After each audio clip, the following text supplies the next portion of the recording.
done this without you, so thank you so much, one and all. And there's not a lot of my cast here tonight. I think Anna's here and Elle's here. So big thank you to you guys. I don't know where they are, they're in here somewhere. So again, massive thank you to you guys.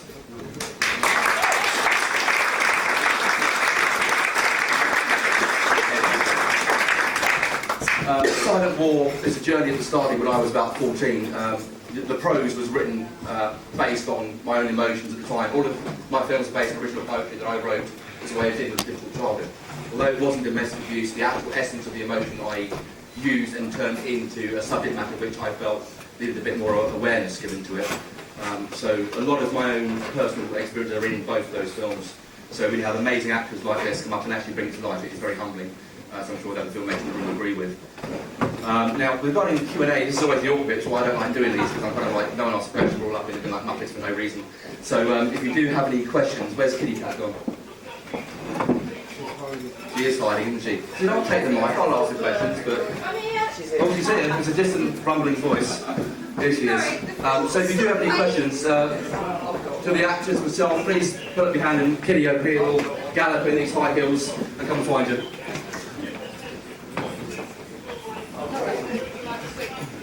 Anyone? No,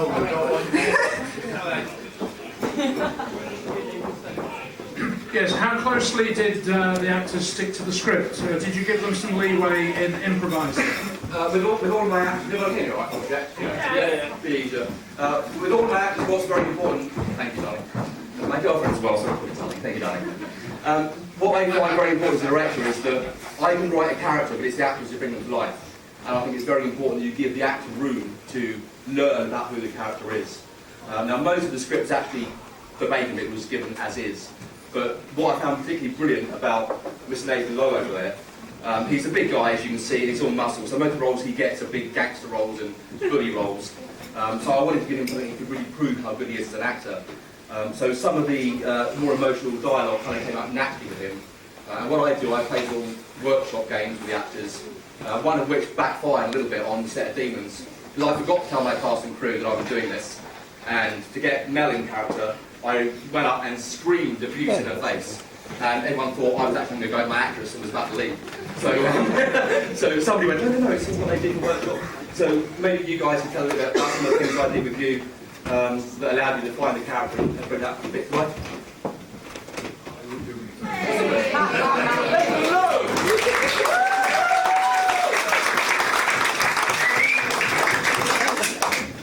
well, you done. Well, the only one I can really remember is in Dan's, well not Dan, the doctor's room, when Ben's getting questions about a psychiatrist, and you basically exposed me like I was looking some shite. Which is a scary thing to do, just so To try and get me into that, I remember that part, yeah. It was not very pleasant. I didn't do it with young Ben though, I also remember when we did Silent War, we were in the pub and you were trying to get Melanie into character, and we did a scene, it's just us two, grab her face, and you're like, just do that. I'm like, you sure? He's like, yeah. Sand over her face and scream a line out, and everyone just went. Then actually, oh sorry, this is actually part of the film earlier on, so that was, it was a fun day.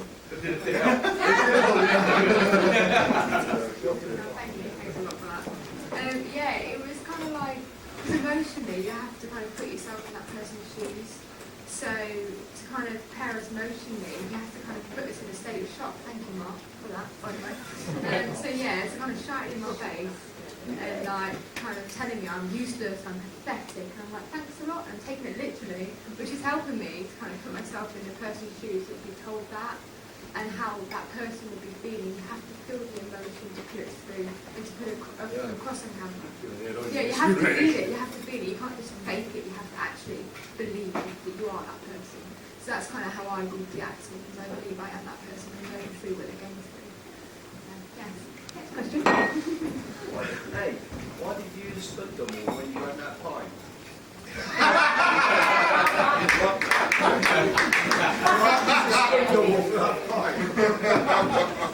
Yeah, actually, part of that was cut. We actually made me drink 2 pints. 2 full, as I drunk one, I drunk it, then put it down, and then put it down, and put the other one up. Can I like the way you say made me? You know, the worst thing is, I said to her, I won't be able to down 2 pints of shandy, I want 2 pints of proper lager. And this 2 pints of lager, that's probably that, it's got a big shandy on set, so it won't be a pint of shandy, which I downed. And then obviously I got blown up, and then I'm like, now you go down, Just like a normal I didn't want to take me, think over there, and I'm like, look, I can't do another pint of shandy. Can I have 2 pints of lager, please? Like, I've just done a pint of shandy, like, I'll manage lager, I promise. I actually did 2 pints of lager after a pint of shandy. That's where the magic goes. And then when outside, I felt very disappointed. Sorry, you boys, like that. I'm taking the shoes off now. Especially for Nathan and Mel, obviously very serious, hard-hitting emotions and filming there. How is it to cope after the filming to pull yourself down? Just like that.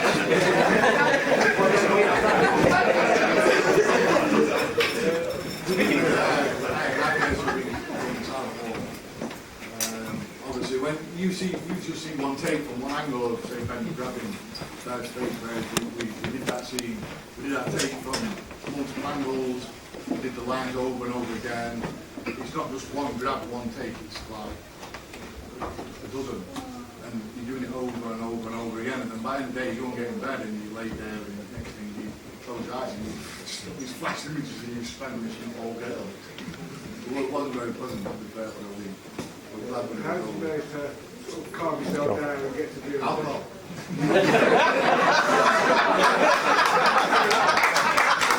Simple answer.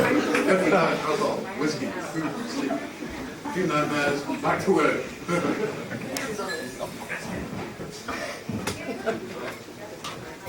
You're an actor, Luke. This is for all the cast. What scene or moment in either of the films hit you the hardest in terms of emotion? And that can be for you as well, Mark, when you were writing it. Personally, I think the scene in Silent War on the landing where you threw Mel against the wall, because I had to rewrite that scene, and I think I wrote it 5 minutes before we filmed it. I think because it was originally meant to be in a taxi, and we couldn't get a taxi firm to allow us to pick up a woman, so I basically had to rewrite the entire thing and never went out and filmed it. And I think because I wrote it, and then we did that straight away, you didn't have time to digest it, so it was so raw, so off the cuff. I mean, you genuinely look like he's scared the absolute what's-names out of you, Mel, when he throws you against the wall, so for me, that's got to be that one, I would say.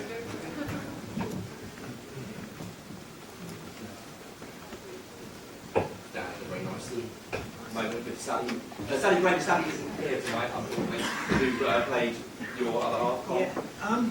One of the main sort of things we did with Sally at the top of the stairs, so you saw sort of the feet dangling. That sort of, we did about 4 or 5 takes, and every take that we started doing more and more and more, she started coming in at me a lot more. It was just that, just slap me, throw something at me, hit me with a bottle. Like the emotions sort of, as the more we did it, the emotion kept going and going, getting bigger and bigger and bigger. And it just, after a while, because you sort of catch yourself in that zone, you work yourself up in emotion, and it took like sort of 2 hours. After that, we were all quite exhausted, because the sort of couple of scenes we did with Georgie behind the door, it was all literally within sort of 2 hours, and it was massive emotions. But thankfully, with a great director who pushes you in that right area, it's an easy job, you know what I mean? The final scene where I burst into tears. I did it again. I sat at the table up there. My daughter did too. Who was sitting next to me. Talk about all this workshop business. How the director got everybody psyched up, pointed in the right direction to absorb the character they're playing. I asked him, how am I getting from taking the piss out of my son to then bursting into tears? And he says, don't worry, it'll come. And we went through this until the very moment when Ben is going out of the hospital ward and he turns and he says, "I forgive you." And I just burst into tears. It just got me. There I was wondering how to act this. The flow of what was going on just drove me there. And they say that's what method acting is all about. Now I know.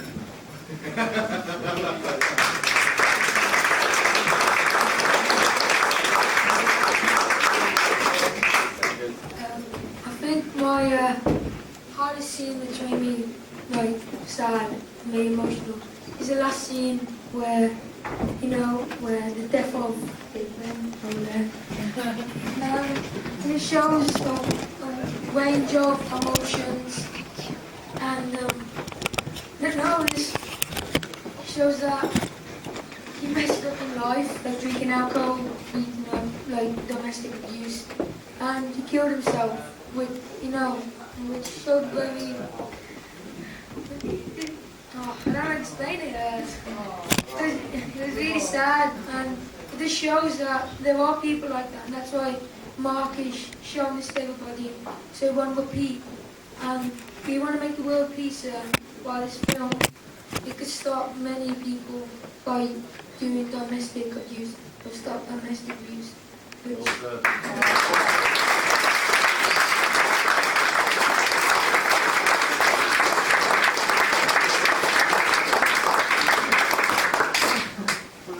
Follow that. Mark's written an amazing piece for us all, and I think that the most significant part of Silent War it was for me, where he see, I'm going to check it now, when he was in the kitchen and he opened the door and he inadvertently realised that he'd smashed her in the face with the cupboard.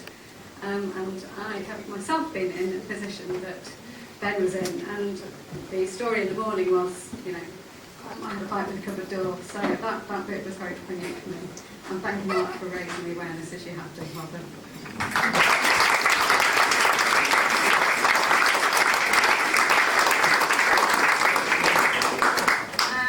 Any other questions? What's your next project, Mark? Would you be in that budget? I don't know.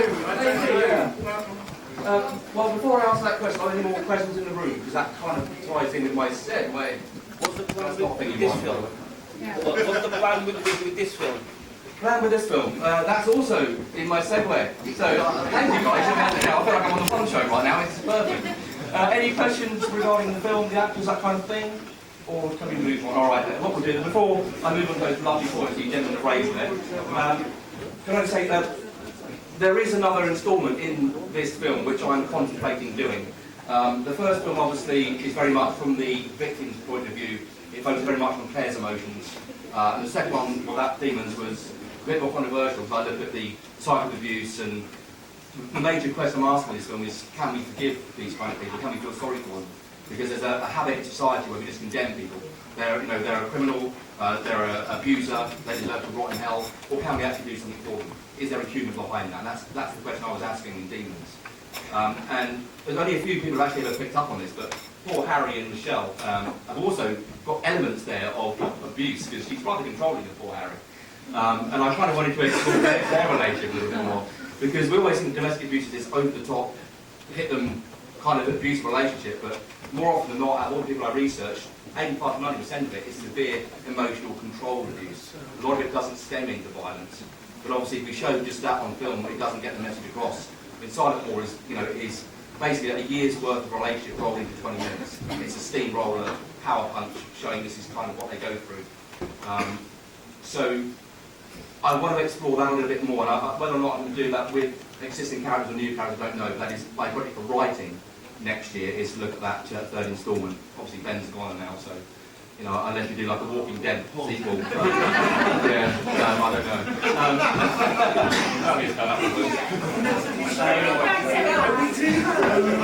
So, wrapping it up, I can stand up for this bit because it's quite important. As I said before, all these guys here are volunteers, and so my crew. Self-funded, so our biggest thing is getting the awareness out. I don't make films for profit. which is why I don't pay anyone, sorry guys.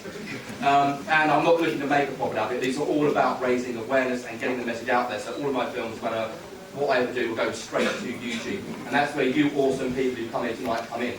Because if I can ask you very nicely, Terry can see you sneaking. If I can ask you very, very nicely, on the desk is there, this beautiful girl, Kitty, will be there, and we've got a couple of forms with your email addresses and names on.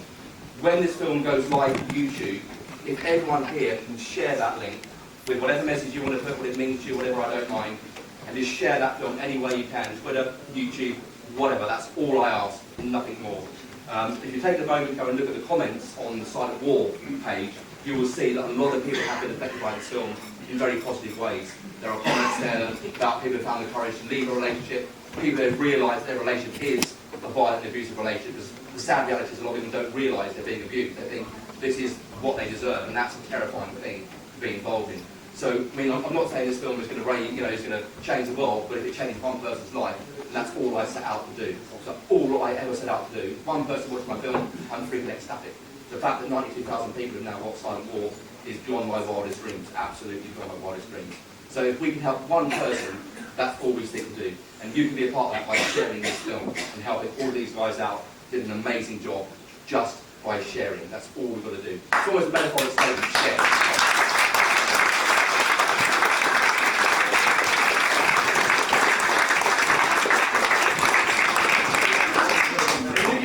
I'm being strong, I'm not crying. It's rare for me. It's rare for me. I won't be able to get those things out of the comfort self.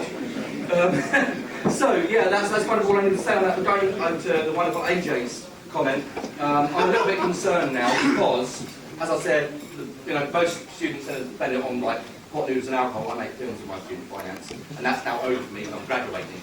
So, I don't have any money to make films anymore because it's a bit of a pain. So I'm going to be one of those annoying people who sends out Indiegogo campaigns. I know you'll hate them, but when we can do things like this, it's worth it.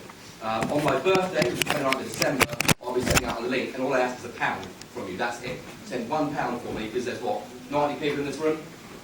90 quid, Silent War cost me 325 quid to make. Alright? So, you may think you can't spend, you can't donate 10, 20, 30 quid. £1 makes a freaking lot of difference. My next project is going to be a little bit different because I get told off by my closer people all my films are depressing. So you'll note that I do a serious comedy, happy film. So my next film, I'm actually going to do... It's a musical! I'm going to do what every filmmaker does eventually, make a zombie film. But I'm going to make a zombie film in the human voice style, which is to look at the emotional conflict when you are faced with a life-changing situation. So instead of people falling apart and running through the streets making weird noises with their arms out, this is going to be about individuals in their homes being faced with the most difficult and drastic life change ever. So it's looking at all the emotional relationships between people in their homes. So AJ is playing a homosexual male who is trying to discover how to deal with that love and their adopted daughter when faced with the reality that you may die any moment. So what do you do? What's your last word? What do you leave behind? What's important in life? What's important to you that people remember you for? So that's what that project is, and that will be hopefully filming in March. So again, on my birthday, if you can, £1 is what I'm asking. Link will be up there. And that answers your question, AJ. Right, yes, that's coming. Thank you, Nick. So, yeah, that's it for me and these wonderful people here tonight. Coming up now, to make us feel really happy, we have the amazing Ronan doing a very special acoustic performance for us. And then we have a band that I kind of stalked from Sunshine Festival, the Haunted Souls, who are just absolutely mind-blowing. And if I see anyone that isn't up and dancing, I will send Nathan Lowe after him. Hey! Right? So we can do a fun little dance now and get some of these chairs out, and I'll hand over to Ronan. Thank you once again, everyone, come down.